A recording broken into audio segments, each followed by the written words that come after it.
உங்கள ஒருவர் ஒரு தீமையை நடக்க கண்டால் அதை கையால தடுங்க. அப்படி இல்லை என்றால் ஃபபிலிசானிஹி, வாயால தடுங்க. அப்படியும் இல்லை என்றால் ஃபபி கல்பிஹி, உன்னுடைய உள்ளத்தால் வெறுத்து ஒதுக்கு. அப்படி ரசூலுல்லாஹ் சொல்லிட்டு சொல்றாங்க, நீ மனசால வெறுத்து ஒதுக்குறிய ஒரு தீமையை கண்டு, என்னடா இப்படி ஒரு தீமை நடக்குது அப்படின்னு மனசுல வேதனைப்படுதிய, அதான் ஈமான்ல ரொம்ப ரொம்ப குறைஞ்ச ஒரு நிலை, பலவீனமான ஒரு நிலை. நீங்க ஒரு தீமையை கண்ட உடனே ரத்தம் கூட கொதிக்கலன்னு வைங்களேன், ஒண்ணு இல்லைன்னு அர்த்தம், சாக்கடை ஓடுதுன்னு அர்த்தம், ஈமான் ஓடலன்னு அர்த்தம். ஈமான் இருந்தால் குறைஞ்சபட்சம் அலாஃபுல் ஈமான், ஈமான்ல இறுதி நிலை, பலவீனமான நிலை இருந்தா கூட என்னடா இப்படி ஒரு தப்பு பண்றான் இப்படியா கேட்கணும்ல, என்னடா இவ்வளவு பெரிய அநியாயம் நடக்குது இப்படியா கேட்கணும்ல.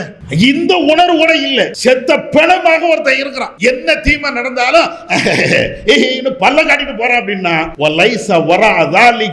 இதற்கு பின்னால் அவனுடைய உள்ளத்துல கொஞ்சம் கூட ஈமான் இல்லன்றாங்க ரசூல். அவ்வளவு தீமை நீங்க பாக்குறீங்க. அட கொட்டை அடிக்கிறான், மேலதாளம், சிறுக்கு, தெரு தெருவாக ஊர்வலம் போயிட்டு இருக்கிறான், சிறுக்கை ஆதரிச்சு பேசுறான். நம்ம என்ன நினைக்கிறாங்க, நாங்க 40 வருஷம் தௌஹீத்வாதி, நாங்க 4 வருஷம் தௌஹீத்வாதி, இதையெல்லாம் பார்ப்பான்.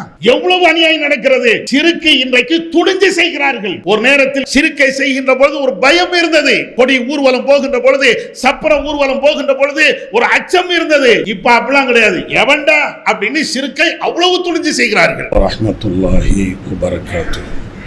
கணே நிறைந்த எல்லாம் வல்ல ஏக இறைவனின் நல்லடியார்களே, இந்த உலகத்திலே மனிதர்களை படைத்து அவர்களுக்கு தேவையான நல்வழிகளை சொல்வதற்காக திருமறை குர்ஆன் என்ற வேதத்தை இறைவன் அருளி இருக்கிறார். இந்த வேதத்திலே மனித சமுதாயத்திற்கு தேவையான அவசியமான பல்வேறு செயல் திட்டங்களை இறைவன் சொல்லி காட்டுகிறார். அதிலே மிக முக்கியமாக இம்மையிலையும் மறுமையிலையும் வெற்றி அடையக்கூடியவர்களுடைய நிலைப்பாடுகளையும் தெளிவாக குர்ஆனிலே சொல்லி காட்டுகிறார். அப்படி சொல்கின்ற பொழுது மறுமையில வெற்றி இழந்தவர்கள் யார், மறுமையில ஜெயிக்கக்கூடியவர்கள் யார், இரண்டு சாராருடைய நிலையையும் திருமறை குர்ஆனிலே வல்ல அல்லாஹ் சொல்லி காட்டுகிறார். வல் அஸ்ர் இன்னல் இன்சான லஃபீ குஸ்ர், காலத்தின் மீது சத்தியமாக மனிதர்கள் நஷ்டத்தில் தான் இருக்கிறார்கள், தோல்வியில் தான் இருக்கிறார்கள். இறைவன் எடுத்த எடுப்பிலேயே சொல்லக்கூடிய விதம் ஒரு வித்தியாசமான ஒரு விதத்தில் தான் இறைவன் ஆரம்பிக்கிறான். ஒன்று சத்தியத்தை சொல்லி ஆரம்பிக்கிறான், ரெண்டாவது நீங்க எல்லாம் ஜெயிச்சிட்டீங்க, உங்களுக்கு தோல்வி என்பதே கிடையாது, நஷ்டம் என்பதே கிடையாது என்று இறைவன் ஆரம்பிக்கலை. பொதுவாக உலகத்தில் பாசிட்டிவாக பேசுங்க, அதுதான் மனிதனுக்கு நல்லது அப்படின்னு சொல்லி பல்வேறு மன தத்துவ நிபுணர்கள்லாம் பேசுவாங்க. எதையும் நெகட்டிவாக எடுக்காதீங்க, பாசிட்டிவாகவே பேசி பழகுங்க அப்படின்பாங்க. இறைவன் அதுக்கு நேர் மாற்றமாக பேசுகிறான். மனிதர்கள் எல்லாருமே நஷ்டத்தில் தான் இருப்பார்கள், மனிதர்கள் என்றால் அவன் தோல்வியில் தான் இருப்பான் என்று சொல்லிவிட்டு அதில் இருந்து ஜெயிக்கக்கூடியவர்கள், அதில் இருந்து முன்னேற்றம் அடையக்கூடியவர்கள் யார் என்றால் 4 பேர் தான்.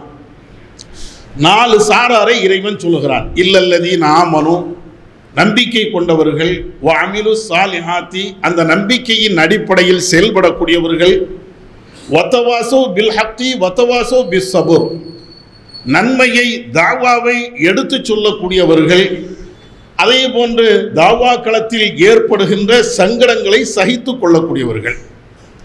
ஈமான் கொண்டவர்கள், நற்கர்மங்கள் செய்யக்கூடியவர்கள், தாவா பண்ணக்கூடியவங்க, அந்த தாவாவினால் ஏற்படுகின்ற சங்கடங்களை சகித்து கொள்ளக்கூடியவர்கள். இந்த 4 பேர் தான் ஜெயித்தவர்கள் என்று இறைவன் சொல்கிறான். அப்படி என்றால் என்ன அர்த்தம்? இந்த 4 பண்பும் இல்லாதவர்கள் தோல்வியுற்றவர்கள். அதனால்தான் அழுத்தம் திருத்தமாக அல்லாஹ் சொல்லி காட்டுகிறான். உன்னிடத்தில் ஈமான் இல்லையா, நீ தோத்துட்ட. உன்னிடத்தில் நற்கர்மங்கள் இல்லையா, நீ தோத்துட்ட. உன்னிடத்தில் தாவா பணி இல்லையா, நீ தோத்துட்ட. உன்னிடத்தில் தாவா பணி செய்கின்ற பொழுது, கஷ்டங்கள் வருகின்ற பொழுது பொறுமையோடு சகிப்புத்தன்மையோடு நீ இருக்கிறியா, அது ஓகே. சகிப்புத்தன்மை இல்லையா, நீ தோத்துட்ட. ஈமான் இல்லை என்றால் எப்படி தோல்வியோ, நற்கர்மங்கள் இல்லை என்றால் எப்படி தோல்வியோ, அதே போன்ற லிஸ்டில் அல்லாஹ் சொல்லி தருகிறான், தாவா என்ற இந்த பிரச்சாரத்தை நீ செய்தால் உனக்கு வெற்றி, தாவா என்று சொல்லப்படுகின்ற இந்த பிரச்சாரத்தில் இருந்து நீ ஒதுங்கி விட்டால் உனக்கு தோல்வி. இதை விட இறைவன் வேறு சில இடங்களில் தெளிவுபடுத்துகிறான். ஆனால் இந்த இடத்துல முத்தாய்ப்பாக, நீ மறுமையிலே ஜெயிக்கணுமா, உலகத்தில் தாவா பணி உனக்கு அவசியம், மறுமையிலே நீ தோக்கணுமா, தாவா பணியை விட்டுட்டு போய்கிட்டே இரு. இந்த கருத்தில் இறைவன் இங்கே அழுத்தமாக பதிவு செய்கிறான். அதனாலதான் திருக்குர்ஆன்ல பல்வேறு இடங்களில் நீங்கள் பார்த்தீர்கள் என்றால் திரும்ப திரும்ப இந்த தாவாவை வலியுறுத்தக்கூடிய ஏராளமான வசனங்கள். வல் தக்கும் மின்கும் உம்மத்துன் யதுஊன இலல் கைரி வயமுரூன பில் மஅரூஃப் வயன்ஹவுன அனில் முன்கர், உங்களிலே ஒரு சாரார் நன்மை ஏவட்டும் தீமையை தடுக்கட்டும், இந்த தாவா பணியை செய்து கொண்டே இருக்கட்டும் அப்படிமா. குந்தும் கைர உம்மத்தின் உஹ்ரிஜத்தில் இன்னாஸ் தஅமுரூன பில் மஅரூஃப் வ தன்ஹவுன அனில் முன்கர், உங்களிலே நல்லவர்கள் யார் என்று தெரியுமா, உங்களிலே சிறந்தவர்கள் யார் என்று தெரியுமா, அவங்க தான் இந்த தாவா பணியை கையில் எடுத்திருக்கக்கூடியவர்கள், நன்மை ஏவி தீமையை தடுக்கக்கூடிய இந்த பணியை செய்யக்கூடியவர்கள் என்று இப்படி சொல்லி காட்டுவான். எந்த அளவுக்கு திருமறை குர்ஆன்ல நீங்க பார்த்தீர்கள் என்றால் தாவா என்பது உயிர் மூச்சு என்ற அளவிற்கு குர்ஆன்ல திரும்ப திரும்ப அல்லாஹ் சொல்லுவான். நபி அவர்களுக்கு அல்லாஹ் சொல்றானே, பல்லிக் மா உன்சில இலைக், நபியே, நபி என்பது பெருமைக்குரிய ஒரு பதவி அல்ல. இதை அந்த வசனத்தில் இருந்து நீங்க புரியலாம். பல்லிக் மா உன்சில இலைக், உங்களுக்கு எதை வேதமாக வஹியாக அறிவித்திருக்கிறனோ அதை நீங்க தாவா பணி மூலமாக எடுத்து சொல்லிருங்க. ஃபஇல்லம் தஃபால், அப்படி நீங்கள் தாவா பண்ணவில்லை என்றால் ஃபமா பல்லகத்த ரிசாலா, அல்லாஹ்வுடைய அந்த தூது செய்தியை நீங்கள் சொன்னவராக ஆக மாட்டீர்கள். அப்படின்னா என்ன அர்த்தம்? நபி என்பதற்கு தகுதியே என்னன்னா தாவா பண்ணுவது. நபி என்பதற்கு எல்லா இறை தூதரை நீங்க பாருங்க, தாவா பண்ணாத, தாவா களத்தில் இருந்து ஒதுங்கி இருக்கக்கூடிய அந்த சாயல் கூட இல்லாத ஒரு இறை தூதர் இந்த உலகத்தில் உண்டா? அல்லாஹ் அப்படி அனுப்பி இருக்கிறானா? அவங்க மட்டும் இல்ல, அந்த நபிமார்களுக்கு நபி தோழர்கள் இருந்தார்களே, நபிமார்களோடு ஈமான் கொண்டவர்கள் இருந்தார்களே, அது ஆத நபியுடைய காலமா இருக்கட்டும், ரசூலுல்லாஹ்வுடைய காலமா இருக்கட்டும், இவங்கள யாராவது ஒரு ஆளு தாவாவை கொஞ்ச நேரம் ஒதுக்கி வைப்போம் அப்படின்னு ஓரம் கட்டப்பட்டவர்கள் அல்லது ஓரமாக இருந்தவர்கள் யாரும் உண்டா? ஒரு காலத்திலையும் பார்க்க முடியாது. அதனாலதான் அல்லாஹ் சொல்றான், நபி என்பது பெருமைக்குரிய பதவியெல்லாம் கிடையாது, தாவா செய்யக்கூடிய பதவி.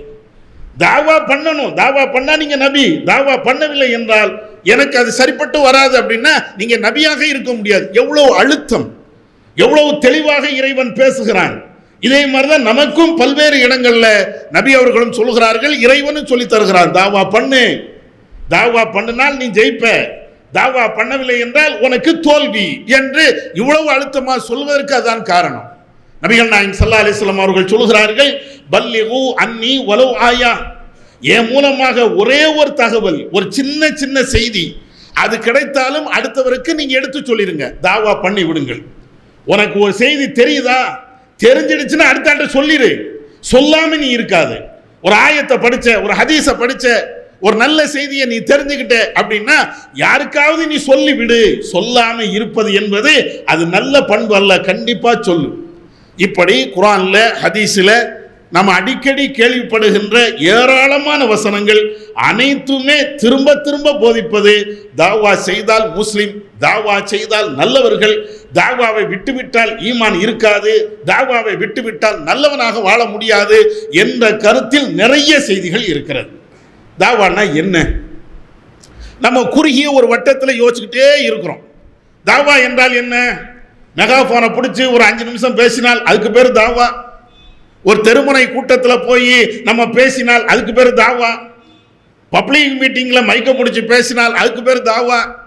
தாவா என்றாலேயே ஏதோ மைக்க பிடிச்சி பேசினா தான் தாவா, மைக்க விட்டுட்டு பேசினால் அதுக்கு பேர் கூட தாவா இல்லை அப்படிங்கிற மாதிரி எல்லாம் நமக்குள்ள ஒரு குறுகிய வட்டத்தை போட்டிருக்கிறோம்.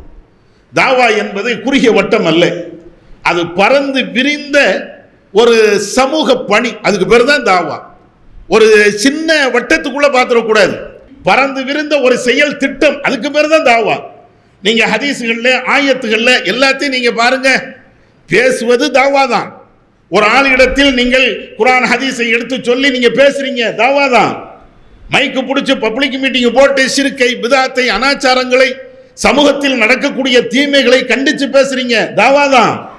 மெகாபோன் பேசுறீங்க, தாவா தான். தாவா இல்லைன்னு சொல்லல, பேசுவது என்பது தாவா. அல்லாஹ் குர்ஆனில் சொல்லி காட்டுகிறான், உதுஉ இலா சபீலி ரப்பிக பில் ஹிக்மதி வல் மௌஇலத்தில் ஹஸனா.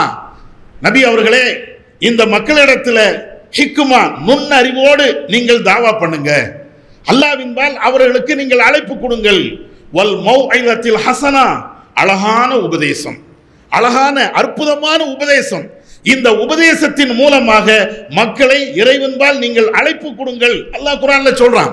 பேசுவது, 4 பேர்கிட்ட கருத்துக்களை எடுத்து சொல்வது, இது தாவா. ஆனால் அது மட்டும் தாவாவா? ஒரு கூட்டத்தில் போய் நம்ம பேசிவிட்டோம் என்றால் என் வேலை முடிஞ்சிடுச்சு, தாவா பண்ணிட்டேன். சில பேர் பேச தெரியாது, மைக்கு பிடிச்சாலேயே தப்பும் தவறுமாக வார்த்தைகள் வரும், கைகாலெல்லாம் நடுங்கும், பேச முடியாது. அப்ப என்ன நினைக்கிறோம்? எனக்கெல்லாம் தாவா சரிப்பட்டு வராதுங்க, எனக்கு மைக்கு பிடிச்சால் கையெல்லாம் நடுங்குங்க, 4 பேருக்கு மத்தியில 10 பேருக்கு மத்தியில எந்திரிச்சு சலாம் கூட சொல்ல முடியாதுங்க, அதனாலதான் தாவா பண்ணல. அப்படியா? தாவாங்கிறது இந்த மைக்கை பிடிச்சி பேசுறது மட்டும்தான் தாவாவா? ஒரு கூட்டத்தில் எந்திரிச்சு நின்றுகிட்டு பேசிட்டால் அதுக்கு பேர் தான் தாவாவா? அதுவும் தாவா. இந்த வசனத்தின் அடிப்படையில் அதுவும் தாவா. ஆனா அது மட்டும் தாவா அல்ல. ஏராளமான தாவா பணிகளை நபி அவர்கள் சொல்லி தருகிறார்கள். ஒருவர் சொல்ல இன்னொரு ஆள் கேட்க, இது தாவா. அவர் பேசுகிறார், நான் கேட்கிறேன், இதுவும் தாவா. பேசுவது எப்படி தாவாவோ, அந்த பேச்சை, அந்த நல்ல செய்தியை நான் காது கொடுத்து கேட்கிறேன்னு, இதுக்கு பேரு தாவா. காது கொடுத்து கேட்கவில்லை என்றால் அதுக்கு பேரு தாவா அல்ல, அதுக்கு பேரு நஷ்டம். அது நான் பின்னால நான் சொல்றேன். ரசூலுல்லாஹ் எவ்வளவு சாபம் விடுகிறார்கள் தெரியுமா? ஒரு தாவாவை கேட்கவில்லை என்றால் ரசூலுல்லாஹ் சொல்றாங்க, வைலுன் லி அக்மாயில் கவுல். ரசூலுல்லாஹ் சொல்றாங்க, நாசமா போட்டும் சில பேர். யார் தெரியுமா? எவன் தாவாவை கேட்காம இருக்கிறானோ, கண்டும் காணாமல் இருக்கிறானோ, செய்திகள் காதுல உளுந்தும் உள்வாங்காமல் இருக்கிறானோ, இவன் நாசமா போட்டும் அப்படிங்கிறாங்க. முஸ்னத் அகமதுல இடம்பெறுகின்ற ஒரு செய்தி. அப்ப இதெல்லாம் எதை நமக்கு வலியுறுத்துகிறது என்றால், தாவா என்பது பேசுறது மட்டும் தாவா அல்ல. கேளுங்க, 4 செய்தியை கேளுங்க. ஒரு பள்ளிவாசல்ல உட்காருங்க, ஒரு தெருணையில உட்காருங்க, ஒரு ஆள் ஹதீஸ படிக்கட்டும், இன்னொரு நான் கேட்கிறேன், ஒரு ஆள் ஆயத்தை படிக்கட்டும், நான் கேட்கிறேன், ஒரு ஆளுக்கு தெரிஞ்ச அந்த இஸ்லாமிய கருத்தை சொல்லட்டும், நான் கேட்கிறேன். இப்படி கேட்பது என்பது அதுவும் தாவா தான். ரசூலுல்லாஹ் அப்படி சொல்லி தரார்கள், அதுதான் தாவா. எப்படி? ஹதீஸ்ல நாம அடிக்கடி கேள்விப்படுகின்ற ஒரு செய்திதான். நபிகள் நாயகம் ஸல்லல்லாஹு அலைஹி வஸல்லம் அவர்கள் ஒரு சபையில இருக்கிறாங்க. 3 நபர்கள் வருகிறார்கள். ஒரு ஆளு கூட்டத்தில் இடிச்சு புடிச்சிட்டு ரசூலுல்லாஹ் பக்கத்துல வந்து உட்கார்றாரு. இன்னொரு ஆளு அப்படியே ஓரமா அப்படி சாஞ்சிட்டு அப்படியே உட்கார்ந்துட்டு இருக்கிறாரு. இன்னொரு ஆளு கூட்டம் நடக்குது, சரி நடக்கட்டுமே அப்படின்ட்டு போயிடுறாரு. ரசூலுல்லாஹ் அந்த நிகழ்ச்சியில வந்து போன அந்த 3 பேரையும் ரசூலுல்லாஹ் சொல்றாங்க. இந்த 3 பேரை பத்தி உங்களுக்கு சொல்லட்டுமா? ஒருவர் அந்த கூட்டத்தை இடித்து கொண்டு என் பக்கத்தில் வந்து இருந்தார். அவர் யாரு? அந்த தாவாவுடைய ஆர்வப்பட்டவர், குர்ஆன் ஹதீஸை நல்ல செய்தியை கேட்க வேண்டும் என்று வந்திருக்கக்கூடிய ஒரு மனிதர். இவர் இறைவனை நேசிக்கிறார், அவரை அல்லாஹ் நேசிக்கிறார். எதுக்கு சொன்னாங்க ரசூலுல்லாஹ்? மைக்கு பிடிச்சு பேசுறதுக்கு மட்டும் சொல்லல, ரசூலுல்லாஹ் பேசுறத கேட்க வந்தார்ல, கேட்க வந்த இடத்துலயும் முதல் சஃப்ல வந்து இருந்தார்ல. அதுக்குண்டான அடையாளம் என்ன தெரியுமா? நீங்க தாவாவை கேட்க வருகிறீர்கள் என்றாலேயே இறைவனுடைய அந்த அன்பு கிடைக்கிறது. இறைவன் உங்களை நேசிக்கிறான். பயானு கேட்க வந்தா இறைவனுடைய நேசம் கிடைக்கிறது. ரசூலுல்லாஹ் 2ஆம் மனுஷனை பத்தி சொல்றாங்க. அப்படியே வந்தார, அந்த செவுத்து ஓரமா சாஞ்சிட்டு அப்படியே போனார. ரசூலுல்லாஹ் சொல்றாங்க, அவர் வெட்கப்பட்டார், அவரை விட்டும் அல்லாஹ் வெட்கப்படுகிறான். நான் அப்படியே ஒரு கூட்டம் நடக்கிறது, தாவா கூட்டம் நடக்கிறது, குர்ஆன் ஹதீஸே சத்தியத்தை பேசுறாங்க, அப்படியே ஓரமா நின்று அப்படியே வேடிக்கை பார்த்துட்டு போறேன் பாருங்க, நான் வெட்கப்படுகிறேன் அர்த்தமா? அப்படின்னா என்ன அர்த்தம்?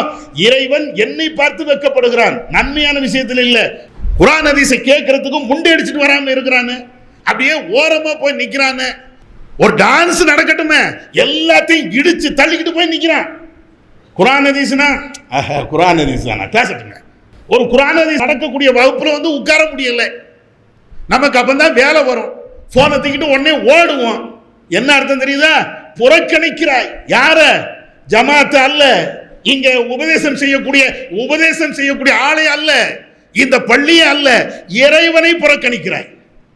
தாவாவில் கலந்து கொள்ளாமல் அங்கே பேசப்படுகின்ற செய்திகளுக்கு காது செவிமடுக்காமல் நீ போகிறாய் என்றால் பேசக்கூடிய ஆட்களுக்கு நஷ்டம் அல்ல, அங்க வந்திருக்கக்கூடிய மற்ற ஆட்களுக்கு நஷ்டம் இல்ல, கூட்டத்தை ஏற்பாடு செய்யக்கூடிய ஜமாத்துக்கு நஷ்டம் இல்ல, உனக்குத்தான் நஷ்டம்.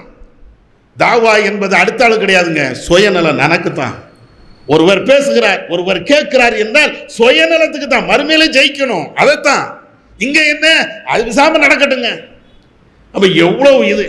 அதே மாதிரி இன்னொரு ஹதீஸை நீங்க பாருங்க. நபி அவர்கள் சொல்வார்கள், ஒரு சபையில் குர்ஆனை படிக்கிறார்கள், ஹதீஸை படிக்கிறார்கள், மாறி மாறி அதை பற்றி டிஸ்கஷன் பண்ணிக்கிட்டே இருக்கிறாங்க. நல்ல செய்திகளை இவர் சொல்ல அவர் கேட்க, அவர் சொல்ல இவர் கேட்க, இப்படின்னு ஒரு சபை இருக்கிறது என்றால் அவர்களுக்கு சக்கீனா அமைதி ஏற்படுகிறது. அந்த சபையில ஒரு அமைதியை இறைவன் தருகிறான். அது மாத்திரம் இல்லை, அல்லாஹ்வுடைய அருள் அங்கே சூழ்ந்து கொள்கிறது.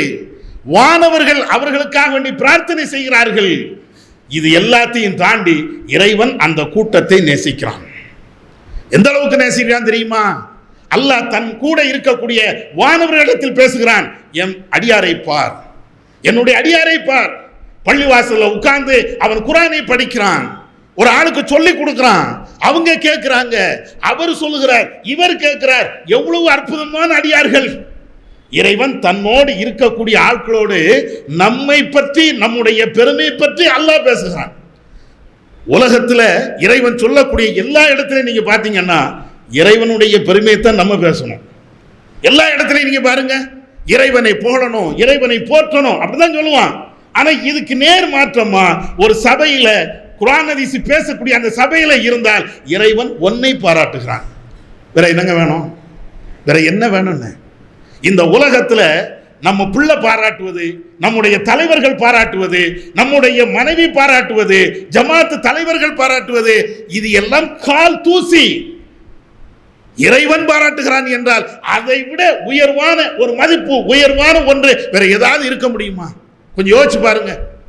எதுக்கு அல்லாஹ் கொடுக்குறான்? நீ ஒரு நல்ல செய்தியை கேட்கிறதுக்கு. நல்ல செய்தியை நீ கேட்க வந்து விட்டாய் என்றால் இவ்வளவு பெரிய நன்மைகள் உனக்கு அப்படியே இருக்கப்பா, வா கேளு. உனக்கு பேச தெரியல, வேண்டாம், பேச வேண்டாம். மைக்கு பிடிக்க தெரியல, வேண்டாம். 4 பேருக்கு முன்னால சாதாரணமாக ஒரு ஆயத்தை ஹதீஸை பேச தெரியல, வேண்டாம். உனக்கு வாயே இல்லாம போட்டும், வேண்டாம், ஊமையா கூட இருந்துட்டு போ, வா வந்து உட்காரு, சபையில வந்து உட்காரு, நல்ல விஷயத்தை உன் காதுல நீ கேளு. இதை விட வேற என்ன வேணும்? அல்லாஹ் நம்மை பற்றி பெருமை பேசுகிறான், அவனுடைய அருள் கிடைக்கிறது என்றால் இதனாலதான் அல்லாஹ் அந்த சூரத்துல் அஸ்ர்ல சொல்றான், நீ கேட்டால் உனக்கு அருள், கேட்கவில்லை என்றால் உனக்கு நஷ்டம். நஷ்டவாளிகளுடைய லிஸ்ட்ல இறைவன் சேர்க்கிறது இப்படித்தான். இதை விட இன்னொன்னு என்ன தெரியுமா? ஒரு மனிதர் தாவா என்ற இந்த சிந்தனை இல்லை என்றால், அல்லது அதை புறக்கணிக்கிறான் என்றால், எனக்கு தேவையில்லை, அந்த 2 பேர் பார்த்துக்கிடுவாங்க. தாவா பணிகளுக்கெல்லாம் 2 பேர் இருக்கிறாங்க, நேர்ந்து விட்டுட்டோம், அவங்க மட்டும்தான் தாவா பணி, எனக்கு அது அவசியமே இல்லை. மைக்கு பிடிச்சி பேசுறது மட்டும் இல்லை, அந்த சபையில கலந்து கொள்றது எல்லாமே தாவா தான். அப்ப இது மாதிரி எந்த பணியை நான் செய்ய மாட்டேன் அப்படின்னு ஒதுங்கினால், அந்த ஒதுங்கக்கூடியவங்க யார் தெரியுமா? ஒன்று ஈமான் இல்லாதவர்களாக இருக்கணும், அப்படி இல்லை என்றால் பெருமை பிடிச்ச அகம்பாவம் பிடிச்சவனாக இருக்கணும். தாவாவை விட்டவர்கள் இந்த 2 சாரார். இது நான் சொல்லல, என் மேல கோபத்துக்கு வந்துடாதீங்க. என்னடா ஒரு பயானுக்கு போகலன்னா திமிர் பிடிச்சவன் பேசுறான். ரசூலுல்லாஹ் சொல்றாங்க 2 செய்தி. ஒன்னு ஈமான் இருக்காது, தாவாவுக்கு வராதவன், தாவாவில் பங்கெடுக்காதவன் ஈமான் இருக்காது. அப்படி இல்லை என்றால் பெருமைக்காரனாக இருப்பான். இந்த 2 தான். 2க்கு என்ன ஆதாரம்? நபிகள் நாயகம் ஸல்லல்லாஹு அலைஹி வஸல்லம் சொல்றாங்க, மன் ரஆ மின்கும் முன்கரன் ஃபல்யுகையிரு பியதி. உங்கள ஒருவர் ஒரு தீமையை நடக்க கண்டால் அதை கையால தடுங்க. அப்படி இல்லை என்றால் ஃபபிலிசானிஹி, வாயால தடுங்க. அப்படியும் இல்லை என்றால் ஃபபி கல்பிஹி, உன்னுடைய உள்ளத்தால் வெறுத்து ஒதுக்கு. ஒன்னு கையால தடு, அது இப்ப முடியாது, அல்லது நாவால் தடு, பேச முடியும், அதையும் செய். இல்லை எனக்கு பேச்சும் வராதா, அந்த தீமையை விட்டு ஒதுங்கு. இது தீமை அப்படின்னா அது ஒதுங்கு. அப்படி ரசூலுல்லாஹ் சொல்லிட்டு சொல்றாங்க, வதாலிக அலாஃபுல் ஈமான். கையால தடுக்கலாம், வாயால தடுக்கலாம், அது ஈமான்ல உயர்ந்த ஒரு நிலை. நீ மனசால வெறுத்து ஒதுக்குறிய ஒரு தீமையை கண்டு, என்னடா இப்படி ஒரு தீமை நடக்குது அப்படின்னு மனசுல வேதனைப்படுதிய, அதாப்ப ஈமான்ல ரொம்ப ரொம்ப குறைஞ்ச ஒரு நிலை, பலவீனமான ஒரு நிலை. நீங்க ஒரு தீமையை கண்ட உடனே ரத்தம் கூட கொதிக்கலன்னு வைங்களேன், ஒண்ணு இல்லைன்னு அர்த்தம், சாக்கடை ஓடுதுன்னு அர்த்தம். ஈமான் ஓடலைன்னு அர்த்தம். ஈமான் இருந்தால் குறைஞ்சபட்சம் அலாஃபுல் ஈமான், ஈமான்ல இறுதி நிலை, பலவீனமான நிலை இருந்தா கூட என்னடா இப்படி ஒரு தப்பு பண்றான் இப்படியா கேட்கணும்ல, என்னடா இவ்வளவு பெரிய அநியாயம் நடக்குது இப்படியா கேட்கணும்ல, அதை கூட கேட்காம இருக்கான். இந்த உணர்வு கூட இல்லை. செத்த பிணமாக ஒருத்தன் இருக்கிறான், என்ன தீமை நடந்தாலும் பல்ல காட்டிட்டு போறான் அப்படின்னா இதற்கு பின்னால் அவனுடைய உள்ளத்துல கொஞ்சம் கூட ஈமான் இல்லைன்றாங்க சொல்லலாம். அவ்வளவு தீமை நீங்க பாக்குறீங்க. ஆனா கொட்டை அடிக்கிறான், மேலதானம், சிறுக்கு, தெரு தெருவாக ஊர்வலம் போயிட்டு இருக்கிறான், சிறுக்கை ஆதரிச்சு பேசுறான். நம்ம என்ன நினைக்கிறோம், நாங்க 40 வருஷம் தௌஹீத்வாதி, நாங்க 4 வருஷம் தௌஹீத்வாதி. இதையே எல்லாம் பார்ப்பான், இதையே எல்லாம் பார்ப்பான். எவ்வளவு அநியாயம் நடக்கிறது. சிறுக்கை இன்றைக்கு துணிஞ்சு செய்கிறார்கள். ஒரு நேரத்தில் சிறுக்கை செய்கின்ற பொழுது ஒரு பயம் இருந்தது. கொடி ஊர்வலம் போகின்ற பொழுது, சப்பர ஊர்வலம் போகின்ற பொழுது ஒரு அச்சம் இருந்தது. இப்ப அப்படிலாம் கிடையாது. எவன்டா அப்படின்னு சிறுக்கை அவ்வளவு துணிஞ்சு செய்கிறார்கள். நம்ம என்ன செய்யறோம், கூட்டம் நடக்குதுல அவர் போய்க்கிடுவாரு, இங்க குரான் கிளாஸ் இவர் போய்க்கிடுவாரு. எனக்கு வேலை இருக்குப்பா. எங்க போறீங்க, நரகத்துக்கு போறீங்களா? செல்போனை தூக்கிட்டு எங்க போறோம்? சொர்க்கம் போனா தாவால இருக்கணும், நரகம் போறதா எப்படினாலும் போயிடலாம். எதுக்கு போறோம்? ஒரு தீமை நடக்கிறது, அநியாயம் நடக்கிறது. அந்த தீமையை நம்மளால வாயால பேச முடியல, அல்லது பேசக்கூடிய இடத்துல கூட கலந்து கொள்ள முடியல அப்படின்னா, அட இதை விட ஈமான் இல்லாத ஒருத்தன் தானே இதெல்லாம் இருக்கும். ஈமான் இல்லாத ஒருத்தன் தானே இதெல்லாம் இருக்கும். ஒரு தீமையை பார்த்து கண்டும் காணாமலும் இருப்பது என்பது ஈமான் இல்லாத ஒருத்தன் தான் இருக்கணும். நீங்க முடிவெடுங்க, ஈமான் தாரியா அல்லது ஈமான் இல்லாதவர்களா? இது ஒண்ணு. ரசூலுல்லாஹ் இன்னொரு செய்தியை சொல்றாங்க, முஸ்னது அஹ்மதுல வருது, புகார்ல வேறு வேறு வார்த்தைகளையும் வருது. எப்படி வருது? நபிகள் நாயகம் ஸல்லல்லாஹு அலைஹி வஸல்லம் அவங்க சொல்றாங்க, பெருமை பிடித்தவனுக்கு சொர்க்கம் கிடையாது, அவன் சொர்க்கம் போக மாட்டான். யாருக்கு பெருமை இருக்கிறதோ அவன் சொர்க்கம் போக மாட்டான் அப்படின்ட்டாங்க. அதுல ரசூலுல்லாஹ்ட்ட வந்து பெருமைனா என்ன அப்படின்னு சொல்லும் போது அல்லாஹ்வுடைய தூதர் சொல்லுவாங்க, பத்தருல் ஹக், சத்தியத்தை மறைக்கிறது. உனக்கு சத்தியம் தெரியுதுல்ல, அதை அடுத்த ஆள்கிட்ட சொல்லாம மறைக்கிறிய, இதுதானப்ப பெருமை. வகம்துன் நாஸ், மக்களை இழிவாக நினைப்பது, இதுவும் பெருமை அப்படிங்கிறாங்க ரசூலுல்லாஹ். இப்ப நம்மளுக்கு எத்தனை பேருக்கு குர்ஆன் ஹதீஸ் தெரியும்? சுன்னா இதுதான், ஹதீஸ் இதுதான் தெரியுமா தெரியாதா? மார்க்கம் இதுதான், சத்தியம் இதுதான், அசத்தியம் இதுதான் தெரியுமா தெரியாதா? எத்தனை பேர்கிட்ட சொன்னீங்க? அல்லது சொல்லக்கூடிய சபையில எத்தனை பேர் நம்ம இருந்தோம்? அப்ப என்ன அர்த்தம்? பெருமை பிடிச்சவன் தான் இந்த தாவாவில் இருக்க மாட்டான். பெருமை இல்லாதவன் கண்டிப்பா தாவாவில் இருப்பான். இது ஒண்ணா? இதே ஹதீஸ் முஸ்னது அஹ்மதுல வருது. நூஹ் நபி அவர்கள் பேசிய செய்தியாக வருகிறது. நபிகள் நாயகம் ஸல்லல்லாஹு அலைஹி வஸல்லம் அவர்கள் ஒரு சபையில இருக்கிறாங்க. கிராமப்புறத்தை சார்ந்த ஒரு ஆள் வருகிறார். அவர் நல்ல பட்டாடை போட்டு நல்ல ஜிகு ஜிகு ஜிகுன்னு வாராரு. ரசூலுல்லாஹ் வந்தோடனே கேட்குறாங்க, என்னப்பா ஆடை போட்டிருக்கிற? முட்டாப்பைய போடக்கூடிய ஆடை போட்டிருக்கிறியா? ரசூலுல்லாஹ் அப்படிதான் கண்டிக்கிறாங்க. ஒரு முஸ்லிமாக இருந்தால் அவர் செய்யக்கூடிய தீமையை இப்படியும் கண்டிப்பாங்க. இது எல்லாம் அறிவாளிகள் போடக்கூடிய ஒரு ட்ரெஸ்ஸா, முட்டாள்கள் போடக்கூடிய ஒரு ட்ரெஸ் இல்லை அப்படின்னு ட்ரெஸ்ஸை கழட்டி வைங்கட்டாங்க. ஏன்னா பட்டாடை மார்க்கத்தில் கூடாதுல. அதனால அதுக்கு பின்னாடி நபிகள் நாயகம் ஸல்லல்லாஹு அலைஹி வஸல்லம் அவர்கள் கூடியிருந்த தோழர்களுக்கு சொல்றாங்க, நூஹ் நபியை பற்றி உங்களுக்கு தெரியுமா? நூஹ் நபி அவர்கள் இறக்கக்கூடிய சமயத்தில் தன்னுடைய பிள்ளைக்கு ஒரு 4 விஷயத்தை வசியத்து செய்கிறாங்க. நூஹ் நபி என்ன? நூஹ் நபி சொன்னதாக ரசூலுல்லாஹ் சொல்றாங்க, தன்னுடைய பிள்ளையை கூப்பிடுறாங்க இறக்கக்கூடிய நேரத்தில், ஏப்பா மகனே, உன்னிடத்தில் 4 விஷயத்தை சொல்ல போறேன், அதை எல்லா காலத்திலையும் நீ பிடிச்சுக்க.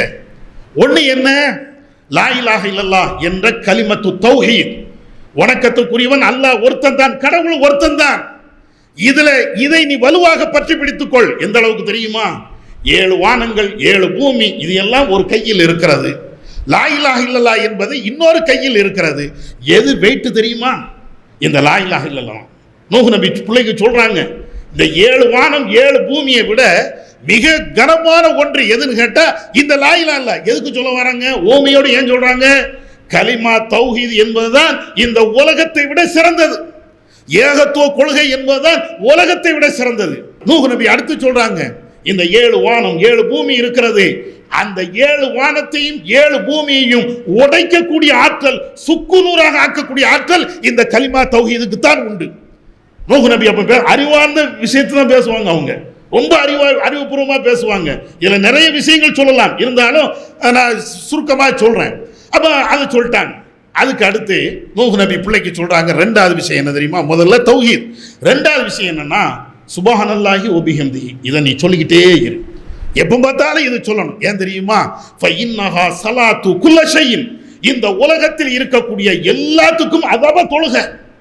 ஆடு மாடு தொழணுமா சுப்ஹானல்லாஹி வ பிஹம்திஹி சொல்லும், அதுதான் அதுக்குண்டான தொழுகை. ஒரு காக்கா தொழணுமா சுப்ஹானல்லாஹி வ பிஹம்திஹி அது சொல்லும், அதுதான் அதுக்குண்டான தொழுகை.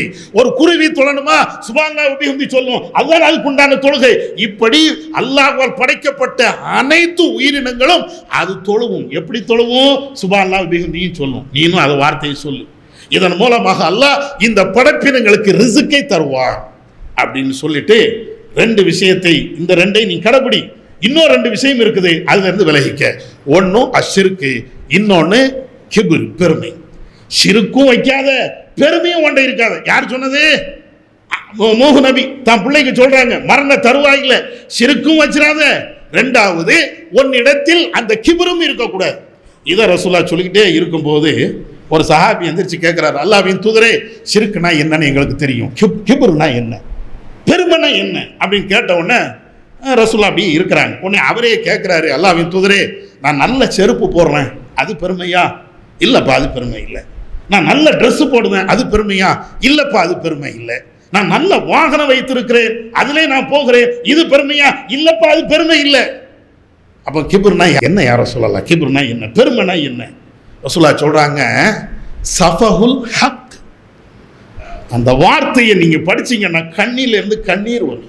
சஃபஹுல் ஹக், சத்தியத்தை முட்டாள்தனமாக நினைக்கிறது, பொடுபோக்காக நினைக்கிறது, அசால்ட்டா நினைக்கிறது.